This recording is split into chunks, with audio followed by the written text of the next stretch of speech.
¿Qué tal, amigos televidentes? Hoy les hemos preparado un programa con una variedad de temas que estamos seguros serán de su interés. Les informaremos del cáncer de próstata y los ataques de pánico. También hablaremos de la escalada en muro o pared artificial e información importante de la pandemia en el país. Soy Coralía Torres y esto es el Informativo de la Salud. Iniciamos.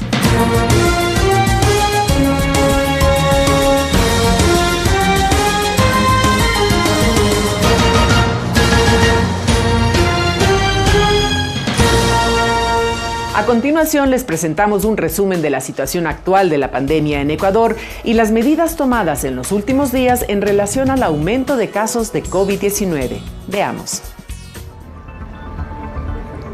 El aumento de casos de COVID-19 obligó a las autoridades a aprobar el sistema de semaforización que permitirá medir las incidencias de la enfermedad en todas las provincias y cantones del país.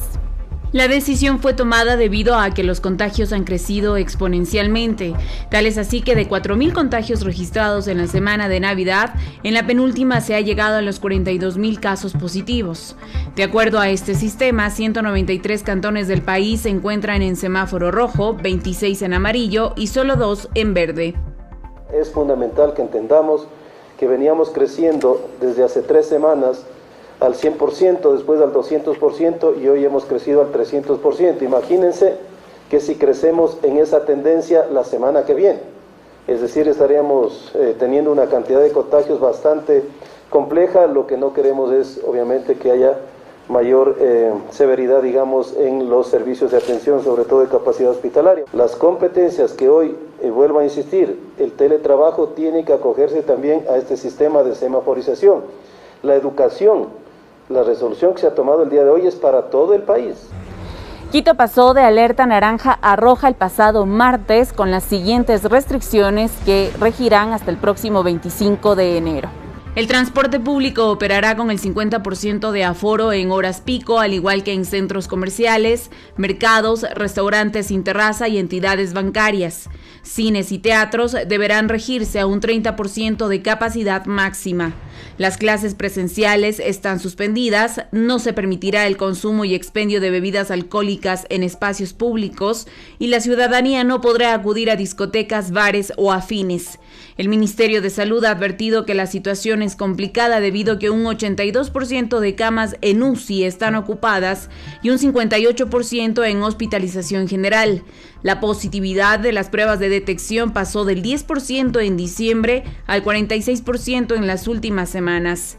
El rango de edad con más contagio va de 20 a 49 años. El 70% de los hospitalizados en UCI de las últimas semanas no tienen ninguna vacuna o el esquema de inmunización completo. También hay un aumento de demanda de unidades de cuidado intensivo pediátrico.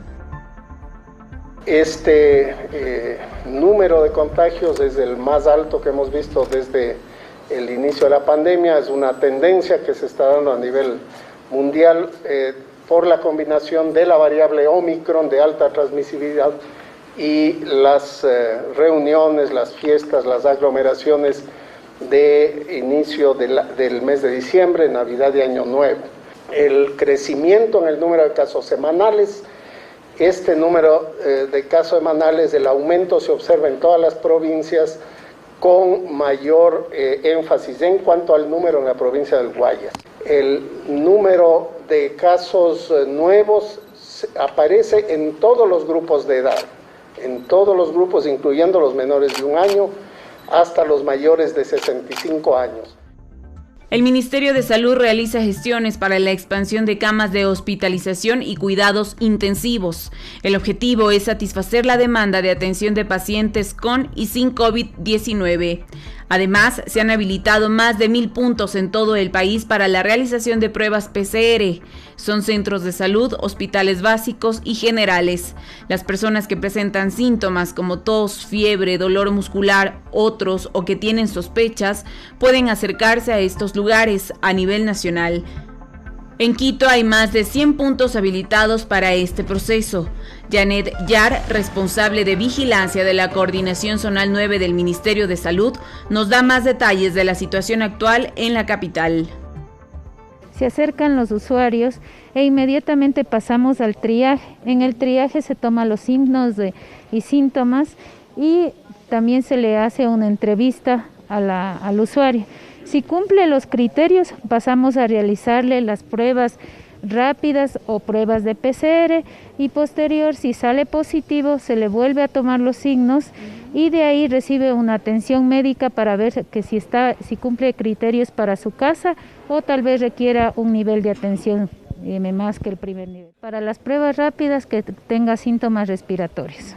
Y para las pruebas PCR que sean contactos de un caso positivo, o sea, altamente sospechoso, pero tenemos que esperar de 3 a 5 días para PCR. Comparemos en la semana 52, teníamos 37% de positividad. En la actualidad, en la semana 2, estamos ya con el 54.9%. Se ve un incremento importante. En el acumulado de casos de las 51 y 52 teníamos aproximadamente unos 5.200 casos, que nos daba unos 409 casos por día. En la semana 1 y 2 aumentamos a 8.200 e igual a 629 casos, que esto nos quiere decir que son 25 casos por hora que se nos está presentando. ¿Solo en la ciudad de Quito? Solo en el distrito metropolitano de Quito. Hasta el cierre de esta edición se confirmó que Ecuador supera los 650.000 contagios y se acerca a las 35.000 muertes por COVID-19 a nivel nacional.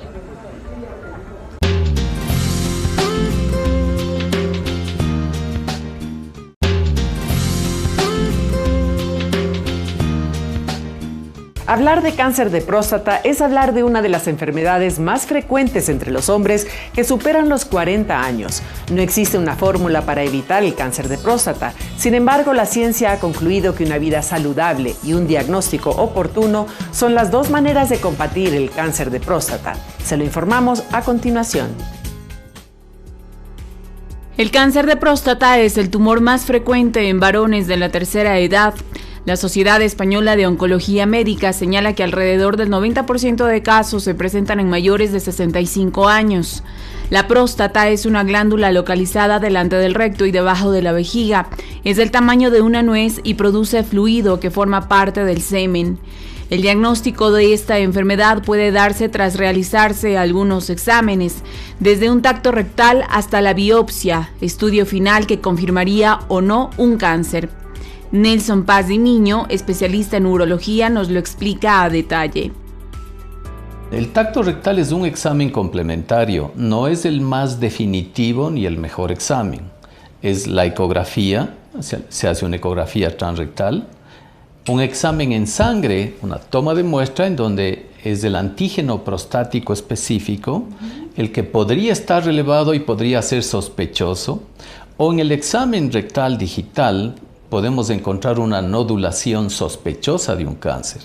Entonces son varios componentes, el examen, la ecografía y el antígeno prostático, que es el examen de sangre, para que el médico tenga la sospecha de que ese paciente pueda tener un cáncer o no.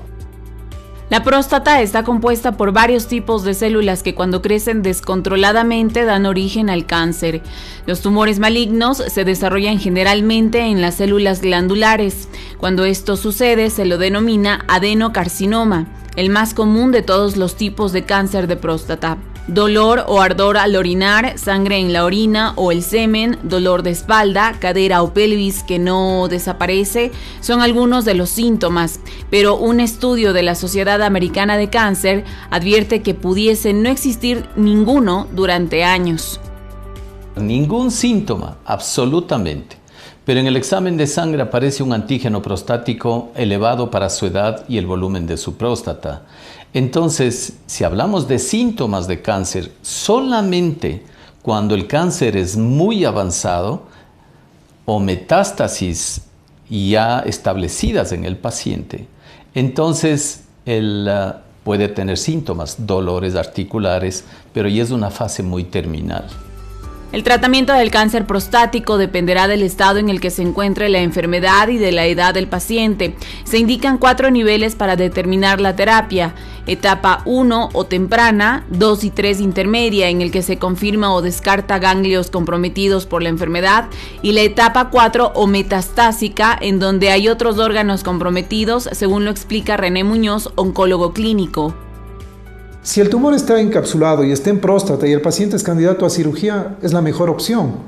Si el paciente no está en su mejor performance status, en su mejor estado general y está localizado, tal vez la radioterapia es la opción. Pero si encontramos lesiones en otros lugares, en huesos, en hígado, en pulmón, ya no es candidato para la cirugía, ya no es candidato para la radioterapia, ya es candidato para un tratamiento sistémico. ¿Por qué? Porque las personas de mayores de 70 años, 75 años, 80 años, son pacientes que tienen comorbilidades, es decir, enfermedades paralelas. Y esa enfermedad con un procedimiento quirúrgico puede complicar el procedimiento quirúrgico. Y la recuperación no va a ser la misma que un paciente de 60 años. Entonces, esa es la razón por la que se determina que la recuperación puede ser más tardía o más complicada en un paciente de cierta edad. Si hablamos de cirugía, ¿hablamos de la extirpación de la glándula o solo del adenoide? Muy buena pregunta. Es la extirpación de la glándula prostática, no solo del tumor. Aquí no, es la glándula prostática. Al no ser candidato para una cirugía, se recurre al tratamiento sistémico con medicamentos u otros procedimientos que permitan mejorar la calidad de vida del paciente, sobre todo al encontrarse en un estado metastásico. Por ejemplo, la terapia hormonal o también llamada terapia supresora de andrógenos.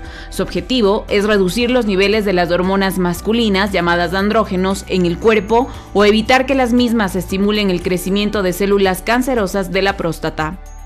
Tratamientos de quimioterapia, después tratamientos dirigidos con terapia para alteraciones genéticas, es decir, ya comenzamos con todo lo que se trata como enfermedad metastásica. Las nuevas terapias de cáncer de próstata, que son, por ejemplo, las terapias androgénicas, que son los nuevos antiandrógenos vía oral, disminuyen el 20% el riesgo de mortalidad por cáncer de próstata. Entonces, es un porcentaje muy importante que sí lo tenemos que considerar. La recomendación de los especialistas es que el hombre acuda al urólogo por lo menos una vez al año a partir de los 45 años de edad, sobre todo si registran antecedentes familiares. Mientras más antecedentes familiares de cáncer exista en la familia del paciente, por ejemplo, dice, mi padre se murió con cáncer de próstata, mi abuelo se murió de cáncer de próstata, mis tíos han tenido cáncer de próstata. Él a los 45 años tiene que iniciar su investigación de cáncer de próstata, porque la probabilidad va incrementando porcentualmente según el número de familiares con cáncer, aunque no sea de próstata, si es de estómago, de pulmón, de cerebro, de recto, en fin. Pero la genética de cáncer es importante para evaluar a un paciente con próstata. Un estudio de los Centros para el Control y Prevención de Enfermedades, CDC, señala que no existe ninguna estrategia comprobada para prevenir el cáncer de próstata, pero el riesgo de padecerlo disminuye con una alimentación saludable y la actividad física frecuente. El cáncer de próstata constituye la segunda causa de mortalidad en varones por detrás del cáncer de pulmón en todo el mundo, revelan datos de la Organización Mundial de la Salud. La incertidumbre que vive el mundo a raíz de la pandemia está llevando a parte de la población a tener más casos de ansiedad y ataques de pánico, una condición que, por decirlo menos, desconcierta y desorienta a quien lo padece. Si usted o algún conocido suyo ha sufrido de ataques de pánico, no se pierda el siguiente reportaje y descubra qué hacer cuando esto sucede. De acuerdo al Instituto Nacional de Salud Mental de Estados Unidos, los ataques de pánico se traducen en momentos repentinos o intensos de miedo, pánico o ansiedad ante un peligro no real. Lo explica Adrián Lozano, especialista en psiquiatría. El miedo es un sentimiento normal que todos podemos tener ante una cierta amenaza, una situación. Pero cuando hay una amenaza, cuando algo nos está inquietando, pero que directamente sabemos cuál es la situación. En cambio, si este miedo se desborda, es un miedo irracional en el cual no tenemos ninguna explicación y hablamos de la ansiedad. Cuando esta ansiedad ya es desproporcionada, este temor más bien dicho, es desproporcionado porque ya no implica que tenemos una amenaza de distancia y empieza a generar cada vez una sensación de malestar, de sufrimiento, de dolor, de amargura en un momento determinado y nos vemos inquietos, intranquilos, una sensación de muerte inminente. Ante ningún elemento directo que podamos encontrar, hablamos ya de una crisis de ansiedad. Es decir, es un miedo extremo, irracional, ilógico y que no tiene ningún desencadenante, al menos directo, en ese momento. Los ataques, según dice, no están relacionados al menos con una causa directa, pero se evidencian mucho en pacientes con algún tipo de trastorno mental ya diagnosticado. Ya vamos de la ansiedad, que es más bien un componente psíquico, a la angustia, que también tiene ya componentes físicos, una sensación de taquicardia, palpitaciones, miedo, temor, dolor de cabeza, falta de aire, necesidad de abrir, una sensación de muerte inminente o de que va a perder los sentidos. Pero también podría estar en las crisis bipolares, sobre todo en las fases maníacas de los pacientes, se presenta muy frecuentemente en las personas que tienen depresiones. En el trastorno obsesivo compulsivo es muy frecuente las crisis de ansiedad. Es decir, es un punto en el cual ya los niveles de adrenalina, cortisol, están disparados totalmente y empiezan a provocar una reacción corporal intensa. A menudo los síntomas de un ataque de pánico se confunden con un posible infarto, sobre todo por el dolor de pecho. También se menciona que en algunos pacientes se genera la sensación de un posible accidente cerebrovascular. El diagnóstico de crisis o trastorno de pánico dependerá de la frecuencia en la que se presenten, según Carla Luzuriaga, psicóloga clínica. Para que sea solo ataques de pánico, no deberían presentarse ni muy seguidos ni muchos. O sea, el tema de la frecuencia es súper importante para cambiar el diagnóstico de un episodio o un ataque a un trastorno. Si son muy comunes, muy repetitivos, muy largos también, porque puede durar entre 5 minutos, 20 minutos y en algunos casos un poco más. Entonces, si es que es así y es continuo, o sea, que me está dando un trastorno de pánico ya porque está pasando cada 2 días, una vez a la semana, y a veces un poco más frecuente o ya se alarga más en el tiempo, entonces ya pasaríamos a diagnosticar un trastorno de pánico.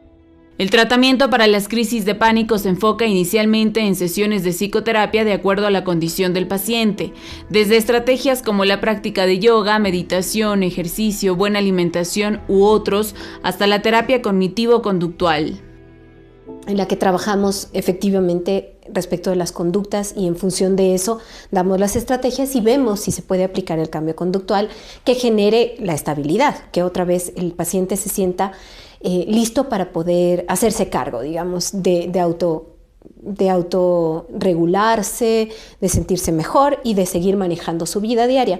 Esto depende de cada paciente. Entonces me concentro en mirar efectivamente, volver a la realidad, porque el tema del trastorno es que del ataque es que nos lleva a pensar que efectivamente hay un riesgo, que en lo real, o sea, que en la realidad no hay.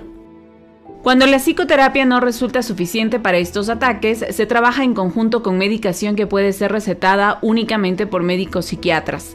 En estos casos se prescriben antidepresivos o benzodiazepinas para reducir los síntomas. Los primeros son fármacos que ayudan a equilibrar las sustancias químicas del cerebro para la regulación del estado de ánimo, mientras que lo segundo son medicamentos que disminuyen la excitación neuronal y que tienen un efecto antiepiléptico, ansiolítico, hipnótico y relajante muscular. El tiempo de tratamiento dependerá de los avances de la terapia. No puede ser tan corta, o sea, porque la medicación para que haga efecto en el cuerpo tiene que durar un tiempo, ¿no es cierto? Y también es progresivo. Así como empiezan con un tipo de dosis, con el tiempo tienen que ir subiendo y después de la misma manera bajando. La mayoría de pacientes, o una gran cantidad de pacientes, suele tener mucho miedo a generar dependencia y eso también les genera más ansiedad o más angustia y un poco enlentece el proceso psicológico en algunos casos. En otros, cuando han mantenido, digamos, todo el proceso, salen muy bien después de un corto periodo. No es que dura toda la vida, como le digo, no, pero tampoco es que dura un mes o 3 meses, o sea, sí es un poco más. Identificar los síntomas de las crisis de pánico a tiempo son importantes para saber cuándo buscar ayuda, indican los especialistas. El sufrimiento es el que marca definitivamente la posibilidad de ya buscar ayuda. Ya tengo manifestaciones físicas que incluso me quitan el sueño, me quitan el apetito, pierdo peso, no puedo desarrollar mi actividad social, laboral, familiar adecuadamente. Si es una persona que ya tiene de por sí una enfermedad cardiovascular o pulmonar, podría verse gravemente afectada, podríamos fibrilar y en un momento determinado obviamente llegar a un infarto cardíaco, ¿no? Eso de que la angustia y la depresión no matan, no es cierto, pues sí producen alteraciones, porque se ven muy afectados. Busquen ayuda porque esto puede generar que empiecen a generar dependencia. No puedo salir sola, necesito estar en compañía de alguien, comienzo a tener conflictos con mi pareja, con mi familia, no puedo ir a trabajar, o sea, comienzo a limitar el espacio y cuando ya están súper limitados, entonces buscan ayuda. Pero ya ha pasado muchos ataques, entonces eso perjudica el proceso. Según la Organización Mundial de la Salud, 3 de cada 10 personas en todo el mundo sufren ataques de pánico.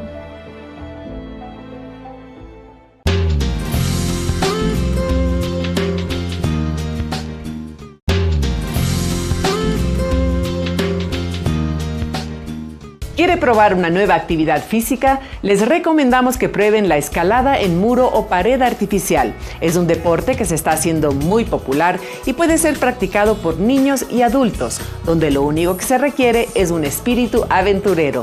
En el siguiente reportaje veremos de qué se trata y sus beneficios físicos.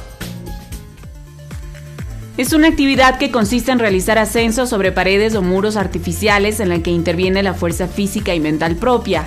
Sebastián Zurita, entrenador con vasta experiencia en esta área, nos cuenta que la escalada deportiva en muro nace como una actividad derivada del montañismo que apareció en los años 1900 y desde entonces se lo practica en todo el mundo.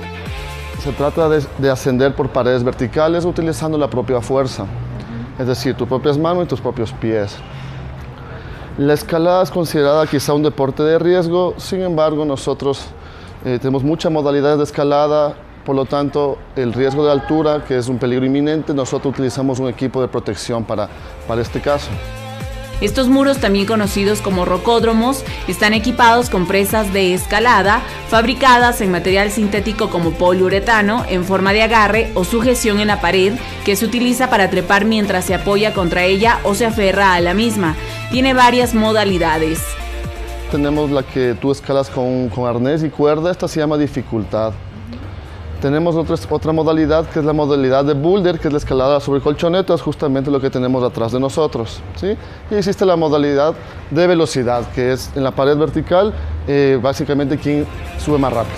Esta actividad se considera también como un entrenamiento previo para escalar en rocas o montañas de alta complejidad. Sebastián agrega que el practicarlo tiene muchos beneficios. Nos ayuda a desarrollar mucho nuestra fortaleza física, ¿sí? Por un lado. También tiene que ver mucho con el tema mental, de emociones, de controlar miedos, de superar obstáculos, de frustraciones y muchas cosas. Además nos permite también combinar nosotros con la naturaleza, es decir, podemos nosotros entrenar aquí entre semana y el fin de semana salimos a rocas naturales que hay por alrededor de aquí la ciudad de Quito para practicar este deporte al aire libre. Como para volver a conectarme conmigo, con las disciplinas, con la salud, con estar sano. Es una forma de deporte también, entonces me gusta eso. Cuyuja, que es un lugar súper conocido de escalada en roca y me gusta bastante eso. Claro, hay más riesgo también, entonces eso atrae también más, pero bueno, hay que prepararse justamente en este tipo de lugares para ir ahí a la roca. 100%, claro. Bueno, y mi reto de hoy es que yo también lo haga y pues es mi primera vez. ¿Y sabes hasta dónde tenemos que escalar? Hasta allá arriba, y no sé si el Panchito me ayuda haciendo la toma. Ahí lo ven, hasta ahí arriba donde está la cuerda, y pues no lo haces con equipos cualquiera, sino tienes que estar bien preparado, como nos lo explica Sebastián. Para la escalada deportiva nosotros vamos a usar unos equipos de protección, dado que la altura es un riesgo inherente, ¿no es cierto? Primero que todo te voy a explicar del arnés. El arnés es como nuestra silla, nuestra unión a la cuerda directo. Sí, el anillo ventral por delante, estamos listos con el arnés. ¿Sí? Los zapatos que les llamamos pies de gato, diseñados para que tú puedas pisar en piezas pequeñas. tienen una suela adherente al mismo tiempo que te permite progresar por la pared de manera más confiable con los pies. Vamos a tener obviamente una cuerda que va a ser nuestra conexión directa al arnés mediante un nudo que se llama el nudo de 8. Ese es el nudo de 8, ¿sí? Esto lo colocamos nosotros en el arnés directamente. Y procedemos a tejer el nudo de 8, ¿sí? Para que quedes tú, obviamente, encordada por el arnés directamente, ¿sí? Esta manera es como se realiza el nudo para escalar. Veamos cómo me va y pues bajando les cuento cómo me fue.